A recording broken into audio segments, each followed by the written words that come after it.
front bearing replacement.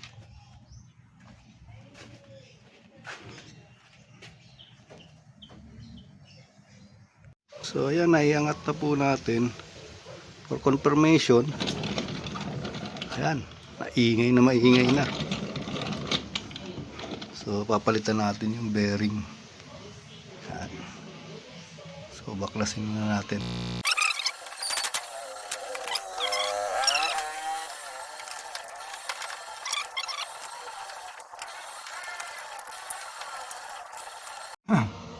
So ayan mga ka-e-bike, hindi ko na masyadong naipakita yung iba kasi palit-palit ako ng mga tawag dyan, yung puller. Ayan, tapos hindi pa siya masyadong kumakapit, medyo mahirap, pero at least ayan, umangat na konti na lang.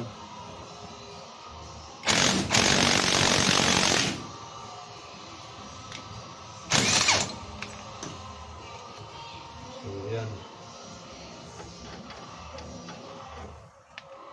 tigas pa rin.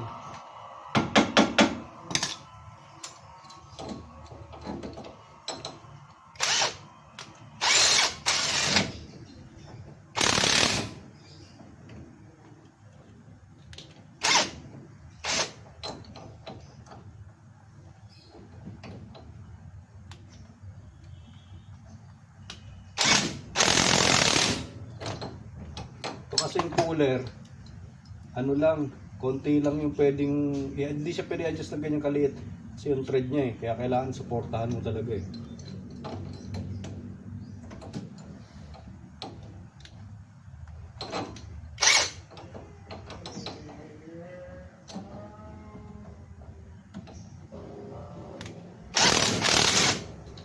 So yan, makapit na ng gusto. Bali itong likod nito, tsaka yung pinakabinabanggaan niya rito, kinain na. Ayan kinain na siya dun.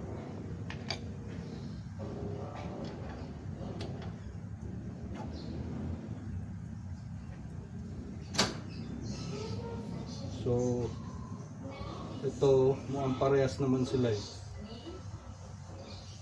Parehas ng number ng bearing. Problema, walang number. So maghahanap pa ng ng pareha rito. Saka yung pala, itong oil seal, kailangan ko sirain dahil hindi ko mapakapit yung dahil nakaipit hindi ko mapakapit yung yung cooler. So sinira ko na lang muna siya para may makapitan yung cooler dito. So itong naman, may number naman itong oil seal. Ang problema, itong bearing walang number. Ayan. So susukatin ko na lang ito. Tapos titingnan kung kung makakuha. Okay, so balikan ko kayo mga ka-e-bike. At least natanggal na. So ayan ma'am, bali ito. Yung bearing na isa sa labas okay pa, pero itong sa loob durog na. Medyo nahirapan nga ako sa pagbaklas nito Kapit na siya rito, umano na siya, kinain niya na itong kinain niya na. Posibilidad na lumuwag yan, pero kung konti lang naman, pwede nilagyan na lang ng ng washer ito. Kaya durog na yung bearing Itong isa nakuha ng buo, pero maingay na rin to Kaya papalitan siya dalawa, harap likod. Bali dalawa yan, may isa rito, saka isa dyan. Okay. So yan po. Yan kinain na siya. Magpapalit din ng oil seal. Ngayon yung sa kabila, check upin ko na rin.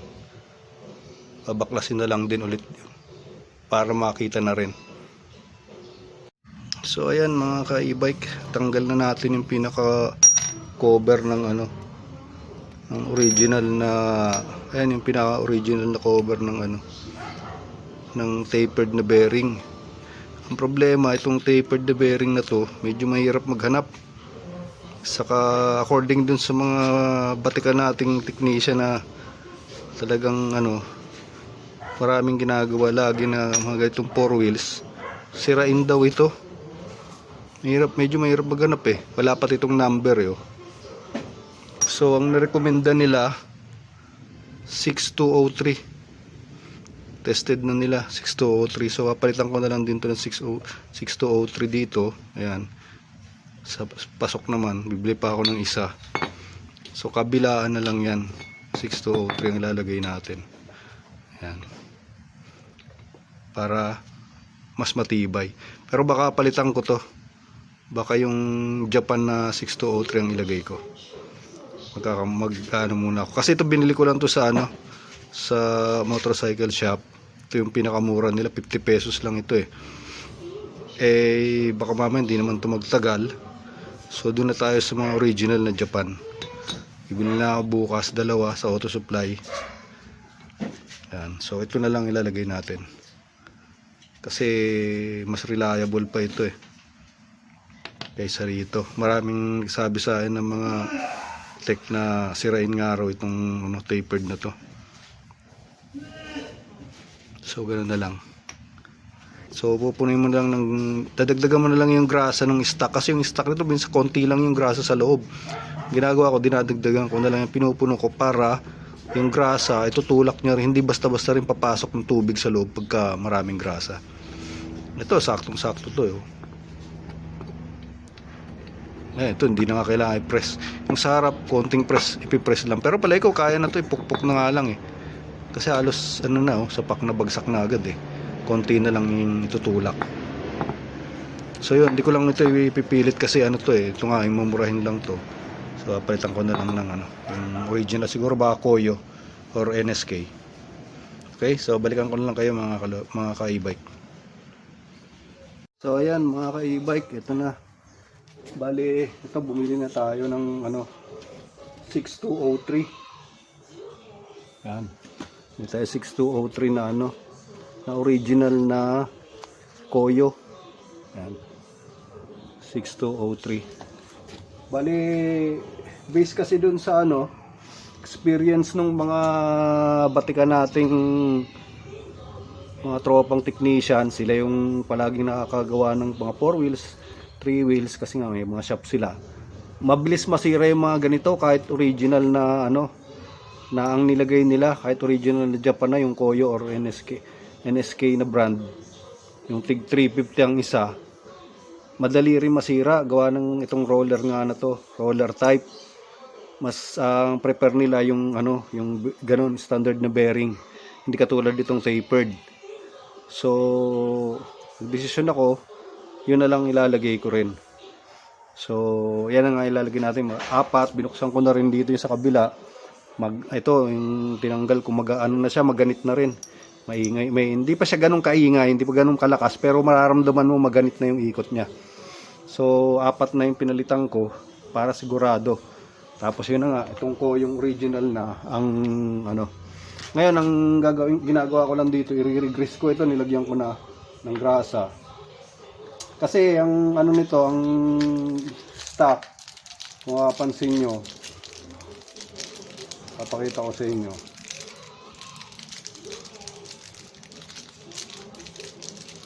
Yung stock niya, konti lang yung kasamang grasa. So ayan tingnan nyo.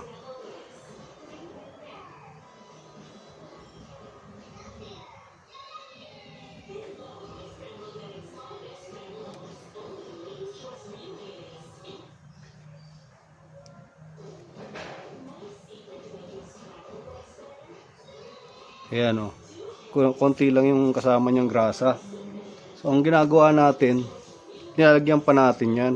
Hindi lang para magandang ikot ng bearing, kundi para na rin, masecure din sa dumi. Kasi kahit na ito mayroon siyang seal nga na ganito, napasok pa rin to ng dumi. Ngayon kung may grasa siya, marami siyang grasa, yung grasa hindi masyado makaka-penetrate doon sa loob.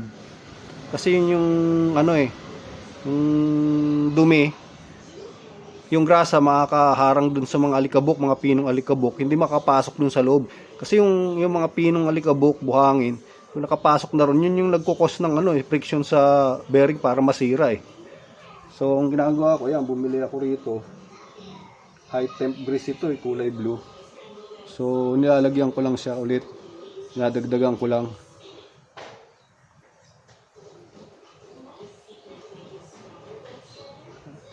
Since nandito siya sa ibabaw, malaking bagay, makakatulong siya. Bukod sa lubrication, makakatulong din siya para makontrol yung mga dumi.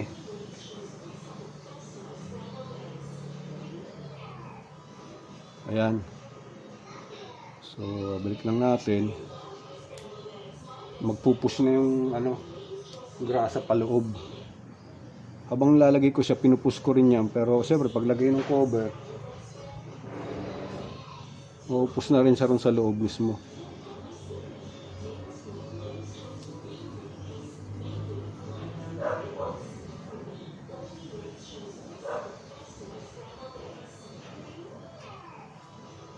Ayan.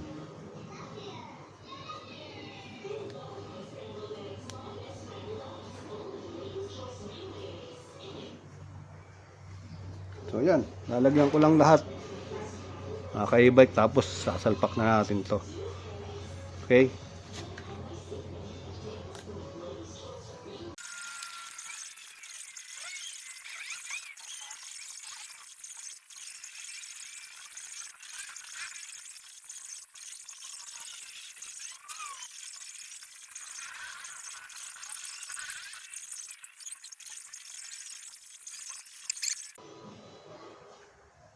So ready na.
So ayan mga ka-e-bike.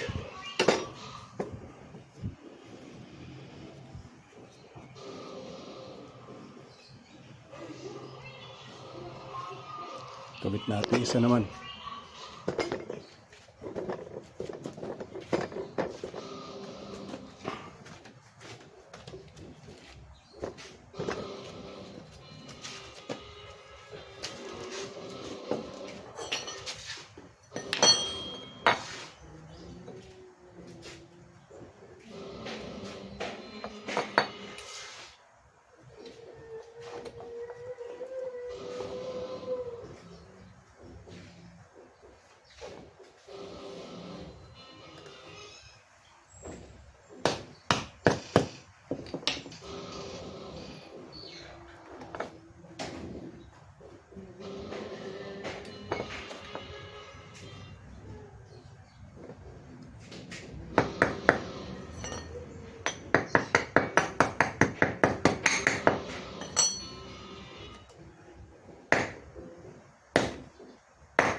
Ayan mga ka-e-bike, bit na lang,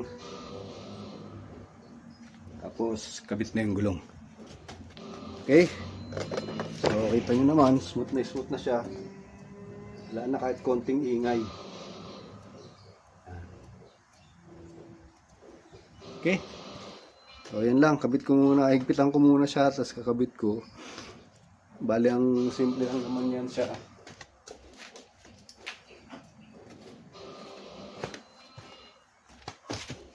Kabit nyo lang yung ano, mayroon siyang lock washer, kasi itong crown nut. Tapos syempre, kailangan natin higpitan.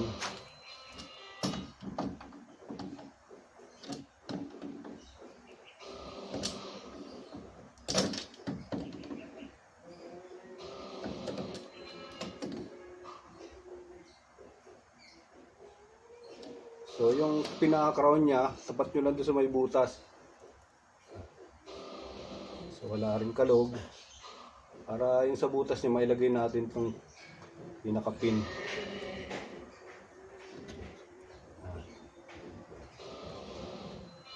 Para siguradong hindi luluwag yung ano. So pin lang natin para hindi makaabala dun sa ano mags.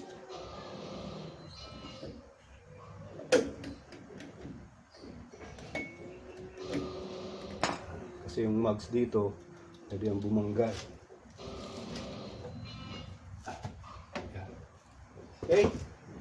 So, ganyan lang mga e-bike. Kung mga gusto mag-DIY, ganyan lang siya. Kadali.